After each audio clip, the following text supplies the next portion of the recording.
আজিম একটা আয়াতের তাফসীর করে বিদায় দিব। এই মির্জা শয়তান, তুই আমার নবীর চরিত্র জানোস না, আবার নবীর বাবার চরিত্র আকাশ চুম্বি, নবীর মায়ের চরিত্র আকাশ চুম্বি। তাই দিকে যুবক রক্তকে গরম করে দেখায় দে। সেই নবীর বলে আবাল সরকার বলে দাড়ি রাখি না, নবী মুহাম্মাদের দাড়ি রাখলে 70টা ফেরেশতা আমার দাড়িতে ঝুলবে। তুই কোথায় গান গাস? খালি দেখবো মানিকগঞ্জের সাটুরিয়া পোলাপান কোথায় গান গাস, তুই কোথায় গান গাস?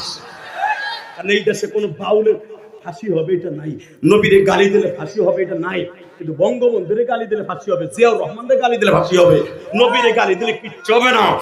এ সরকারি আদালত তোর ফাঁসি নাও হতে পারে, বাংলাদেশে সাটুরিয়ার আদালতে, মানিকগঞ্জের আদালতে, গোপালগঞ্জের আদালতে, নবাবগঞ্জের আদালতে, নবীগঞ্জের আদালতে, হবিগঞ্জের আদালতে, আলেমদের আদালতে, দাড়িটুপির আদালতে তোর ফাঁসি হবে হবে হবে। তোর কোনো বাপ নাই ফিরাইতে পারে, কথা ঠিক যাবে ঠিক।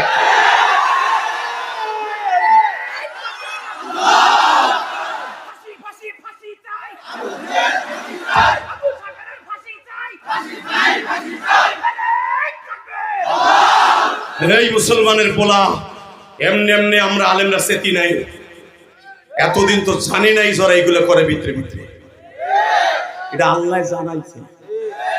কথা বলেন না কেন?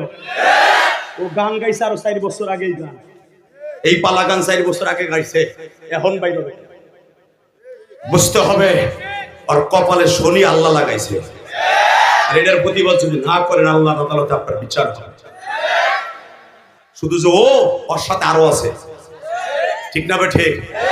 হ্যাঁ, যদি তওবা করে খালেস তওবা করে ইমানদার হয়ে যায় আল্লাহ মাফ করে দিছে। মুসলমানের কটাক্ষরে তুই জন্ম নিস, মাফ করে আল্লাহ দিল, আমরাও দিলাম। লাস্টের কথাই ঠিক না? ঠিক। জোরে কর, আরো জোরে। কষ্ট হচ্ছে 3 মিনিট।